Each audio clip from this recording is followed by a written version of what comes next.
Hi, I'm Dan. This is Vinyl Fury, another round of new additions to the vinyl collection that I picked up over the last few months. All of these are used finds. Let's get into it. So first of all, this is another copy of one of my favorite albums.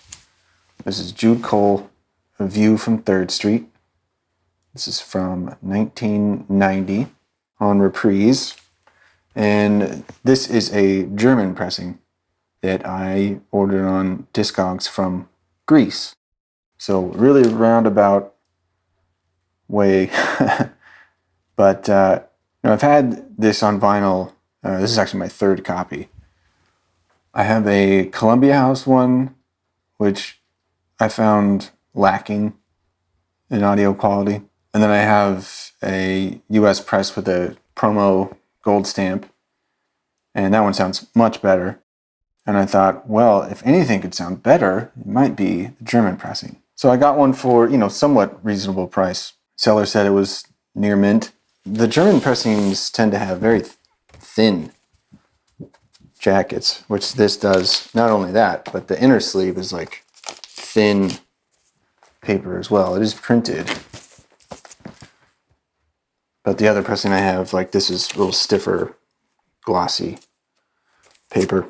And it sounded good. I wouldn't say it sounded really much better than the other pressing that I have, but it's cool to get. And if you've watched my channel for any number of years, I've talked about Jude Cole in the past, but he's one of the few artists that I bonded with my father over years and years ago when I was a kid.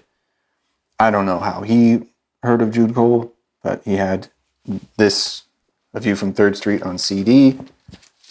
And I thought the guitar stuff was really cool. He's a great guitar player, rock and blues influences on this one especially. And I thought even back then, when I was, 7 years old, that the album sounded really good. The production was really good. And it was mixed very well by Chris Lord-Alge, who I would later come to know as one of the most acclaimed mixers of like pop rock in the business. So yeah, I still really enjoy this. I mean, it's really not the kind of music that I otherwise listen to. It kind of reminds me of stuff like Bryan Adams, maybe Don Henley a little bit. And I believe he knew Peter Cetera. I think Peter Cetera helped him get his original record deal. He had other artists cover his songs later in the 90s as radio singles. And then I think most successfully, he's been a manager and co-writer, producer with Lifehouse pretty much their whole career.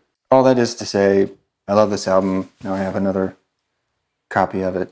And around the same time, I ordered a 12-inch single of Baby It's Tonight, which was probably the biggest hit he had. I know he played it on late night TV, and there was a music video directed by Kiefer Sutherland, who he's really good friends with.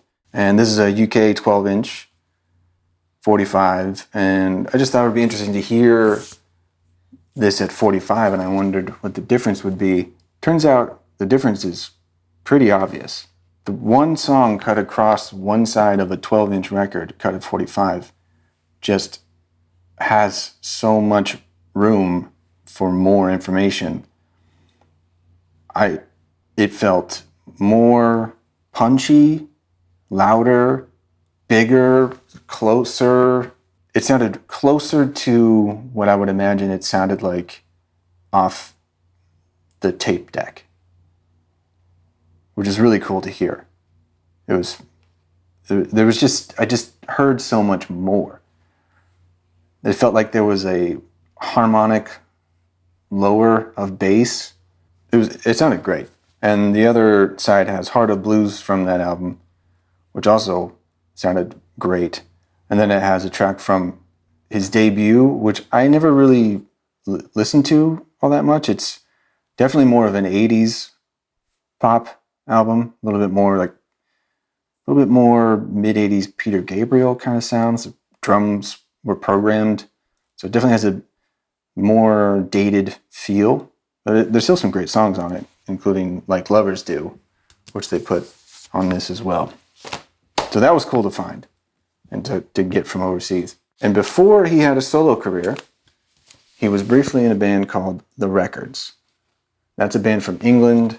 This is from 1980. He was like 19 years old, playing guitar and doing backups. And they have several other albums. He was just on this one. They came to America, tried to make it over here. I don't think it quite worked.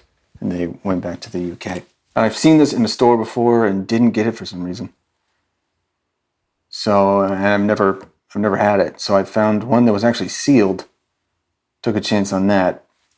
Probably shouldn't have. Something that's sealed for that long, shrink wrapped for that long. You can get some warps. You can get some marks on the record, which this has. It's both. It's a little bit warped and, not exactly mint condition. But it was cool to have a brand new one. It's also a promo cut. And it's like a power pop kind of music, and I enjoyed it. Glad to finally have it. I found this one for $5 somewhere. Now I don't really remember where it was.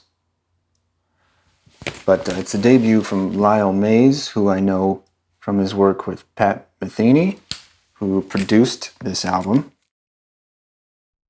It was in great shape, near mint, really, for like $5. And it was a bit of a slow start, but it really picked up and sounded great. Great instrumentation. Lyle Mays is a piano synth player, and let's see, what is this, like 85 or something? 86? Pretty cool stuff. Phil Woods, Rites of Swing. I think this was in the $2 jazz section. It's from 1961, and it's reissued on Jazzman in like 1980. It was very enjoyable, straightforward, swing jazz.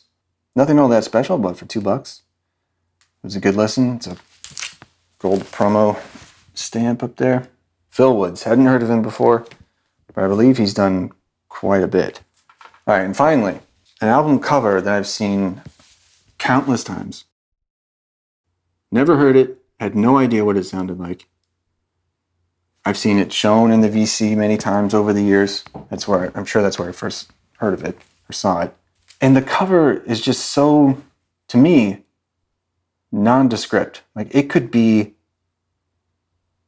so many things. It could be like a easy listening. It could be like crooner, pop vocal stuff. It could be jazz, I guess, especially with the back. It kind of reminds me of like a Return to Forever or something.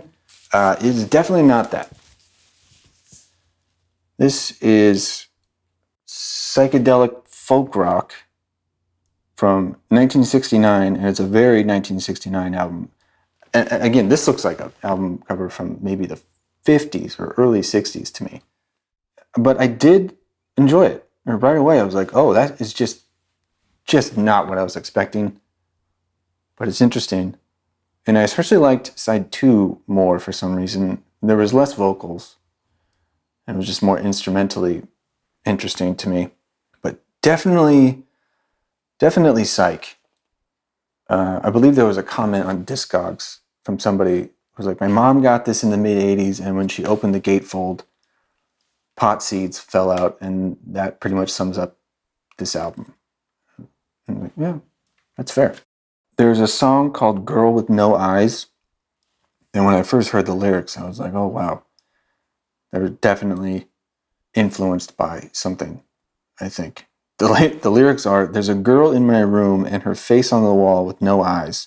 If I make a sound, she'll know that I'm stirring inside. If I make a sound, she'll know that I'm trying to hide. Pretty creepy. But this was like $3 when I got it. The cover is cool enough, but the music is actually pretty enjoyable. And I just had no idea what it was until I played it last night, actually. So there we go. Another round of new editions. All right, so that's it for this one. I have some new reissues to show next time. So until then, take care and enjoy your music. Can you show love?